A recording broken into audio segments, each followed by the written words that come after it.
Bonjour, cette vidéo est préparée aujourd'hui, mercredi 21. C'est une journée particulière. Bien sûr, je vais faire mon point Covid comme de tradition. Ce point Covid, vous le savez, l'hôpital a été amené, l'hôpital et le CMC, puisqu'ils travaillent bien sûr en synergie, ont été amenés à déclencher le plan blanc, c'est-à-dire à augmenter sensiblement le nombre de lits de réanimation. Le dernier chiffre que j'ai en tête, c'est 15 lits de réanimation. Alors, ce ne sont pas tous des lits Covid. Je vous rappelle qu'en régime de croisière, nous avons 8 lits de réanimation. Mais aujourd'hui, le poids du Covid sur ces lits de réanimation pèse lourd. L'hôpital a par ailleurs la volonté de ne pas déprogrammer les opérations. Donc, le plan blanc, avec l'augmentation des services que cela nécessite et puis le traitement des urgences parallèlement, oblige à mobiliser les services de l'hôpital dans une configuration spéciale, particulière, c'est ce qu'on appelle le plan blanc, donc ce qui veut dire quand même que nous avons un sujet crucial actuellement sur l'épidémie du Covid, c'est une évidence. Nos chiffres sont, sans être catastrophiques, sont quand même des chiffres sur lesquels nous devons être vigilants. Je crois qu'hier le taux était à 121. Je rappelle que dans certaines villes, ça dépasse 250 le taux de tests positifs. Donc restons vigilants sur ces sujets parce que aujourd'hui, l'épidémie est bel et bien présente. Et nous sommes dans la deuxième vague. Je crois qu'il faut appeler un chat un chat. Nous sommes dans la deuxième vague.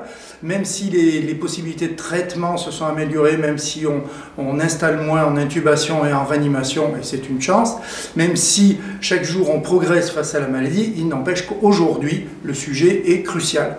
Et donc nous devons, je le redis et comme tout le monde, je le répète, respecter les gestes barrières, porter le masque, les règles d'hygiène, respecter les consignes, pas de rassemblement supérieur à 6, de fêtes familiales, pratique des sports avec les contraintes que l'on connaît. Je pense que là-dessus, c'est notre rôle et notre responsabilité de juguler cette épidémie parce que va se greffer de façon mécanique et obligatoire l'épidémie de grippe qui va compliquer encore les choses.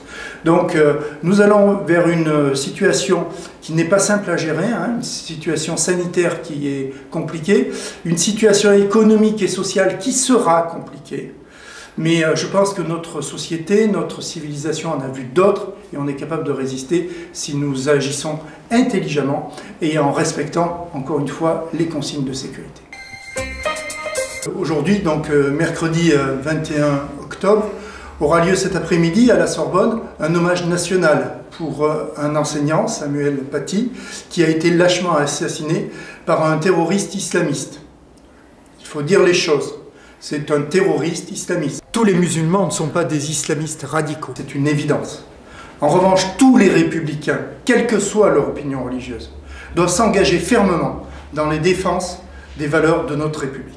Cet homme, pour exercer la liberté de penser, exercer la liberté de conscience et surtout l'apprendre à de jeunes lycéens ou collégiens, s'est fait assassiner avec une mise en scène macabre, mettant en évidence des pratiques barbares. Mais aujourd'hui, nous sommes dans une société et une civilisation qui est en paix et qui veut préserver cette paix. Et cette paix n'est pas compatible avec les lâchetés et avec ces actes de violence.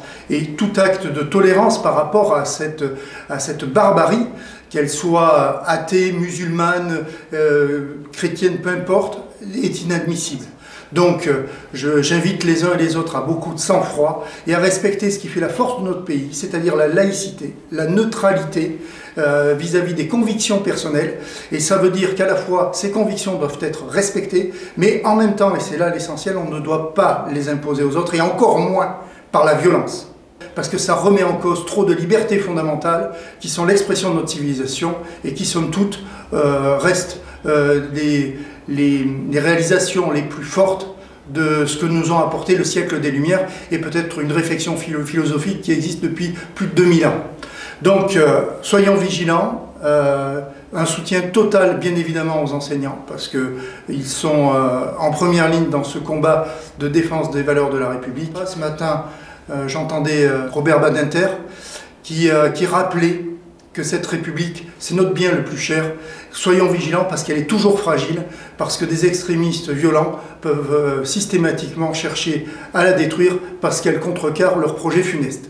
Donc soyons vigilants et soutenons nos enseignants, respectons leur travail, respectons ce qu'est l'éducation, c'est-à-dire un programme fait par un État qui choisit les valeurs qu'il veut défendre. Et nos principes républicains, c'est la liberté, l'égalité, la fraternité et la laïcité.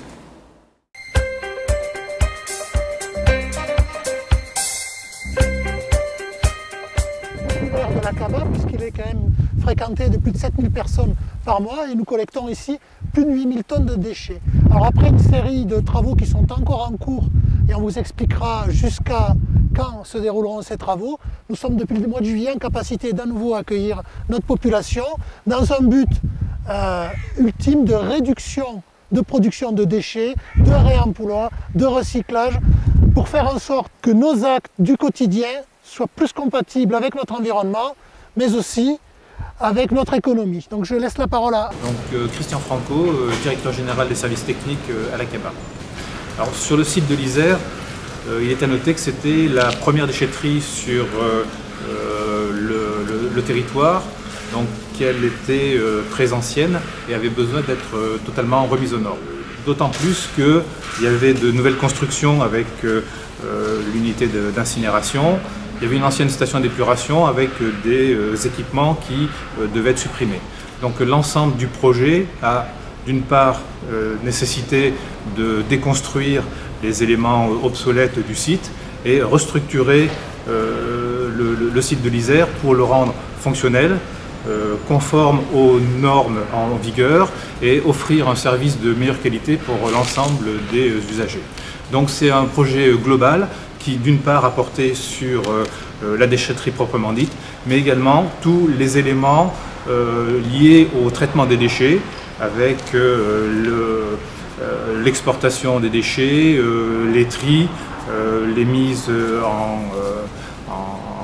en forme pour notamment les cartons comme vous le voyez derrière. Donc c'est une opération importante puisque d'une part la déconstruction a coûté aux alentours d'1 million d'euros et la partie restructuration proprement dite a un coût de projet qui est de l'ordre de 2,3 millions d'euros.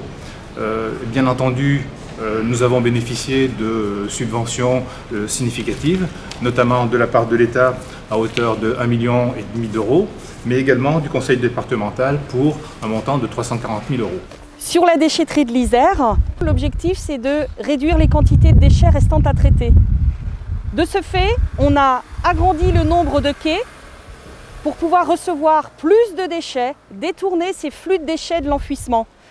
On a aussi l'objectif d'ouvrir une zone de réemploi qui vous permettra de déposer ce que vous appelez vous des déchets et que des associations locales pourront reprendre des vélos, de la vaisselle, des meubles. Et dans un second temps, sur le haut de quai de la déchetterie où nous nous trouvons, on va proposer une zone de gratuité. Vous changez votre robinetterie, elle est toujours fonctionnelle, vous la déposez dans les racks et quelqu'un d'autre qui vient jeter ses déchets verts va pouvoir jeter un œil dans ces racks et pourquoi pas reprendre ses robinets. Depuis le 6 juillet, la déchetterie de l'Isère vient de rouvrir, enfin a ouvert, avec un fonctionnement tout à fait différent d'auparavant, avec des nouveaux quais sécurisés. C'est une déchetterie qui est ouverte de 8h30 à 18h45 non-stop, tous les jours, du lundi au samedi. 2 gardiens sont en permanence sur la déchetterie pour l'accueil du public et pour le conseil du public. Et bien évidemment, ça c'est pour le haut de quai. Et en bas de quai, pour les rotations de bennes, nous avons un chauffeur dédié à chaque déchetterie pour assurer les rotations de bennes.